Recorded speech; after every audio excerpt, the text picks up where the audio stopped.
Hello everyone. Today we are to introduce a trading strategy named trend following. Our presentation will be separate for 7 parts. The introduction to trend following strategy, Hamilton Jacobi-Bellman equations, implicit finite difference method, estimation of parameters, simulation and backtesting, sensitivity analysis, and finally the conclusion. Firstly, I will introduce this strategy briefly. The outline of the strategy is to determine the trend of the market, and then do trading based on it. That is, if we are in the bull market, we will buy the stock, and if we are in a bear market, we will sell the stock. In order to determine the bull or bear market, we need to solve HJB equations.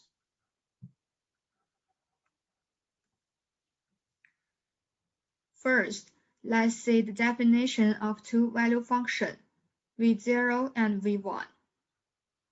V0 is the maximum reward when the initial position is flat, and V1 is the maximum reward when the initial position is long.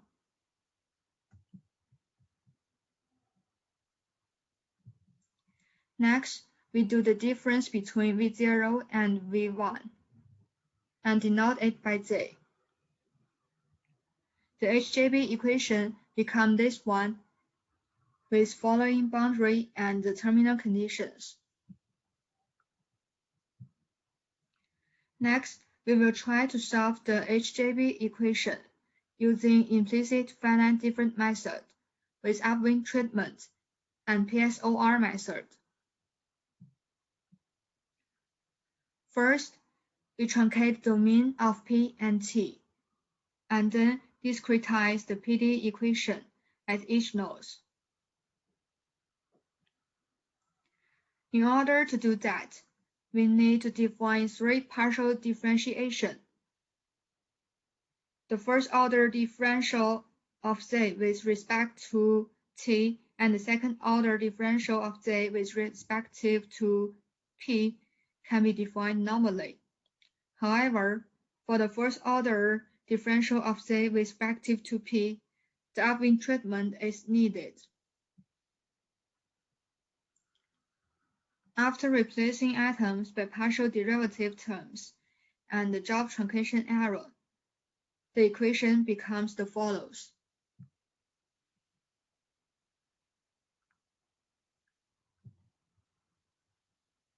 With this equation, we can now solve the value of Z. However, since Z cannot be smaller than log 1 minus Kb or bigger than log 1 plus Ks, we need to implement PSOR to make the result more concise, and the algorithm of PSOR is listed below. Finally, we get a n plus 1 multiply I plus 1 matrix, saving the value of Z. Following is an example of the result. With lambda 1 equal to 0.36, lambda 2 equal to 2.53, mu 1 equal to 0.18, mu 2 equal to minus 0.77, sigma equal to 0.184, rho equal to 0.0679, Ks and Kb equal to 0.001.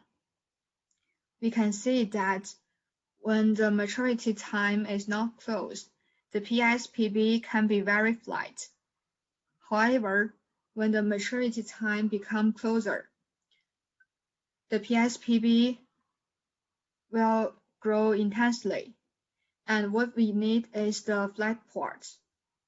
So, the final result will be PS equal to 0.796 and PB equal to 0.948.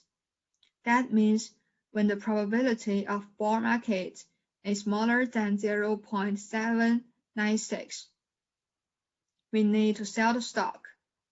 However, if the probability is bigger than 0.948, we need to buy the stock and do nothing otherwise.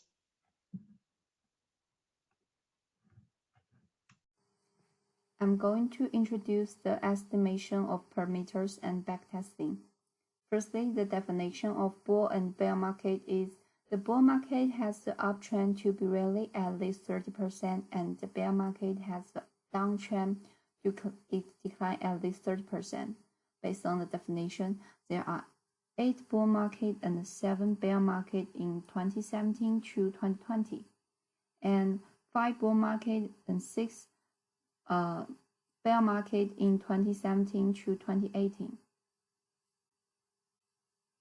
The following figures are the price trend of ETH. This one is between 2017 and 2020.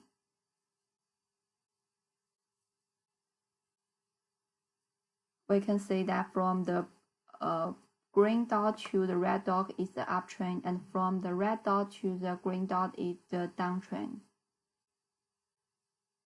And this one is between 2017 and 2018.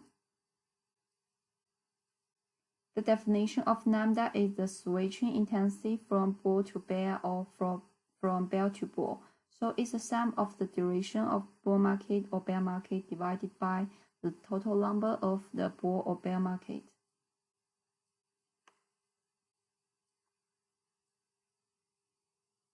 The definition of mu and sigma is the average annualized return and volatility during the bull or bear market. And according to the geometric Brown motion, we can solve the estimate of sigma and mu, and the outcome just like this. For the PT is the conditional probability in a bull market, and P0 is set like this. If PT is bigger than buy boundary, which means PB, and in the trend following strategy, we choose to buy. If PT is smaller than the sell boundary, which means PS, then we choose to sell. Considering the below stochastic differential equation and the discrete, the SDE for T equals to 0 to N, we get the estimate for PT.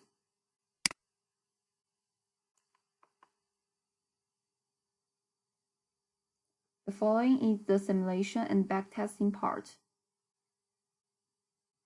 We use the data from 2017 to 2018 to estimate the parameters and use the data in 2019 to backtest.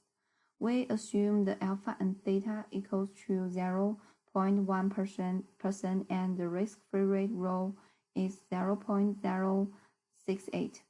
PB and PS are buy and sell boundary respectively. The following is the estimation result for the parameters. From the figure, which describes the total value of all the positions, we can conclude compared to the simply buy and hold strategy, trend following strategy performs better. And the blue line shows the trend following strategy, and the orange line shows the simply buy and hold strategy. For the backtesting 2, it has nearly the same assumption as backtesting 1. The only difference is we use the data from 2017 to 2018 to estimate the parameters, and which is the same as the backtest 1, and use the data in 2020 to backtest. The following is the estimation result for parameters.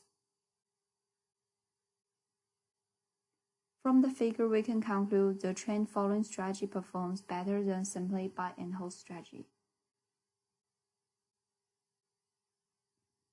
For backtesting 3, and there are some amendments to backtesting 3. We use the data from the 2017 to 2019 to estimate the parameters, and use the data in 2020 to backtest. We use the updated parameters to do the backtesting, and we update the parameters using exponential average method. The old parameter is calculated in backtest 1, and the new parameter is calculated using the data in 2019. So, the updated parameters are calculated by the formula. The formula is just like this. The new n equals to 11, which is the number of up and down trends between 2017 and 2018. The following is the estimation result for parameters. From the figure, we can conclude the trend following strategy performs better than the simply buy and hold strategy. And what's more, the old parameter performs better than new parameters.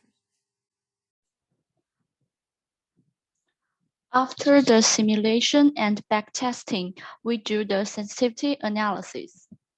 Sensitivity analysis is to determine whether the earnings are sensitive to the change of a certain parameter when other parameters remain unchanged. We do sensitivity analysis on 5 parameters: lambda 1, lambda 2, sigma, mu1, and mu2. The degree of change of each parameter is minus 10%, minus 5%, 0, 5%, and 10%. We observed the effect of parameter changes on the conditional possibilities PB, PS, and P0 and earnings. First, we do sensitivity analysis on lambda 1. This table shows how PB, PS, and P0 changed as lambda 1 changes. We can see that lambda 1 has a negative relationship with PB and PS. The figure shows how earnings changed as lambda 1 changes. The blue line represents the earnings when lambda 1 is reduced by 10%. The purple line represents earnings when lambda 1 is increased by 10%. So we can see that lambda 1 has a negative relationship with earnings. Because 5 lines are closer together, so earnings are less sensitive to the movements of lambda 1.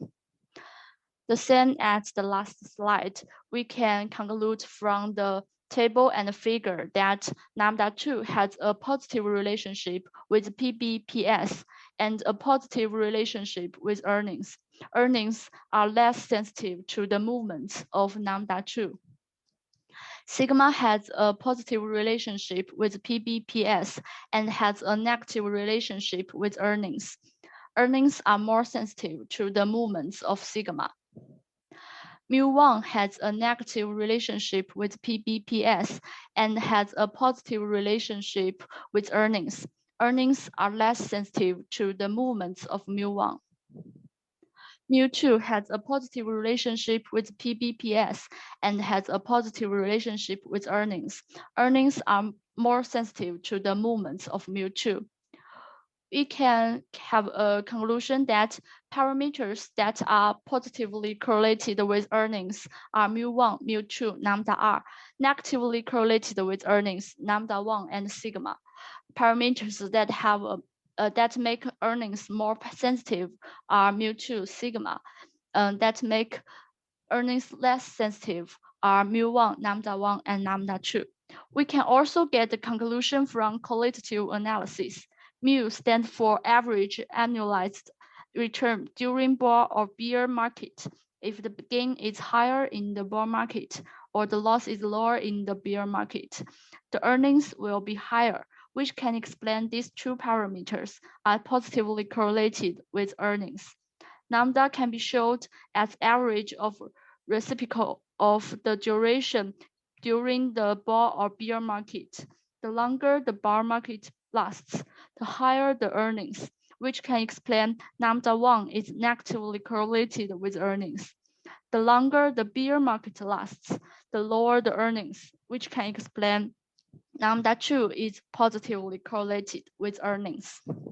Finally, we summarize the contribution and the limitation in our project. The contribution is that compared to the simple buy and hold strategy, the trend following strategy helps to identify and bear market so that investors can exit bear market in time and avoid loss. The limitation is that there is no enough data for us to do parameter estimation. Compared to the market, every switching between bar and bear is not quick enough in our strategy. There are our reference, and thank you for watching.